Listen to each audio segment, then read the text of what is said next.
Good day, Droppy Fam! Pag-usapan natin ngayon kung paano ka makakapagsimula ng dropshipping business sa Facebook bilang subscriber ni Dropify.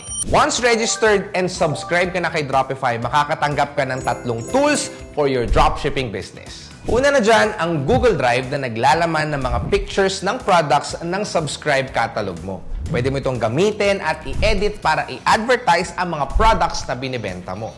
Makakatanggap ka ng 3 to 5 pictures per product listing. Pangalawa, makakatanggap ka rin ng Google Sheet. Itong Google Sheet naman ito ay naglalaman ng mga product description ng mga SKUs under your subscribe catalog. Ang maganda dito, pwede mong i-edit ang mga description na ito para mas maging angkop bago mo ito ilipat sa iyong Facebook store. Dito rin sa Google Sheet, makikita mo ang cost of goods ng bawat product na binibenta mo. Makakatulong ito para mas mapaghandaan mo kung gaano kalaking markup or margin ang ilalagay mo sa bawat product na binibenta mo. Ang pangatlong tool naman na marireceive mo from Dropify ay ang tinatawag nating inventory at order sheet. Dito naman sa spreadsheet na to, makikita mo ang mga natitirang bilang ng mga items mo sa iyong inventory. Sa order sheet naman, manually natin ilalagay ang mga orders na natatanggap natin sa ating Facebook page at Facebook Messenger. Meron tayong 3 detalye na dapat at importante nating mailalagay sa spreadsheet na to from our customers. Ito ang kanilang pangalan, address, at contact number. Yan ang 3 marireceive nyong tools mula sa amin. Ngayon, paano naman ba kayo magbebenta sa Facebook?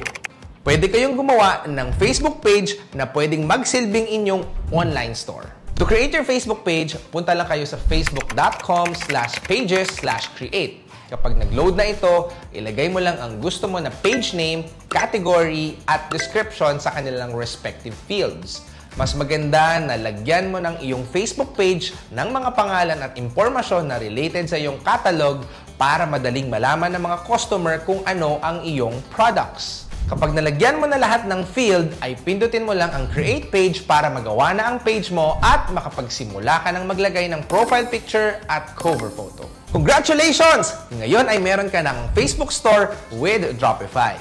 Ngayon naman, tuturuan namin kayo ng mga ilang tips para maging profitable ang inyong mga Facebook store. Una ay organic ads. So pwede tayong gumawa ng mga posting sa ating Facebook page para lumabas sa feed ang mga products na binibenta natin.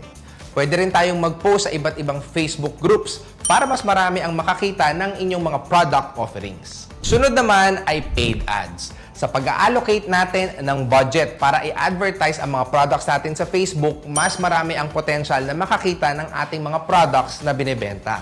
Tandaan lang natin, pag mas malaki ang ating budget, mas marami ang pwedeng makakita ng mga products na binibenta natin. Pero disclaimer lang, start small, tapos dahan-dahan natin dagdagan ang ating budget. Ang huli naman ay influencers. Maaari tayong makipag-collaborate sa iba't ibang influencers at content creators para i-market nila ang mga products na binibenta natin. Ang bayad sa mga influencers ay depende na rin sa inyong mapagkakasunduan. Depende ito, pwedeng one-time pay, commission, o kaya naman ex-deal. Ilan lamang yan sa mga pwede nating gawin para i-advertise ang mga products na binibenta natin sa ating mga Facebook store. Marami pa dyang marketing strategies ang pwede nating matuklasan, gawin, at mapag-eksperimentuhan. Maging malikhain lang tayo para ma-generate ang winning formula for success. Nakapag-market na tayo, pumasok na ang first order ko. Ano na nga ba ang dapat kong gawin? Dito na papasok ang paggamit ng mga tools na pinrovide namin sa inyo. I-input mo lang yung order at order details ng customer mo sa ating order sheet. After this, once ma-acknowledge na natin ang mga orders ng customer mo, ipe-prepare na natin yan, ipapack, at hihintayin na natin ang logistic partner natin pick upin ito sa aming warehouse para i-deliver sa inyong customer. Aabutin ng 3 to 7 days ang delivery if within Metro Manila, habang 1 to 2 weeks naman if outside Metro Manila. Ang ating mga logistics partner nga pala ay ang J&T and Flash Express. Ang mga rates nila ay makikita sa Google Sheet kung saan makikita mo rin ang descriptions ng mga products. Sa pagbebenta sa Facebook or Facebook dropshipping, free shipping tayo. Kaya mas magandang isama na natin sa markup natin ang shipping fee at handling fee ng ating mga logistic partners. Pwede nilang bayaran ang orders nila through cash on delivery or prepaid. Diba? Sobrang dali lang maintindihan ang proseso sa pagda-dropship sa Facebook. At ang maganda pa dito, pwede kang kumita every Thursday weekly hanggang may order na pumapasok sa'yo. Akalain mo yun, nagsuscroll-scroll ka lang sa Facebook o kaya naman Instagram, nagkakaroon ka pa ng extra income linggo-linggo. Ganun lang kasimple. Kaya kung ikaw, interesado ka ng simulan ng inyong online Facebook negosyo, message mo lang kami sa aming official Facebook page, Dropify.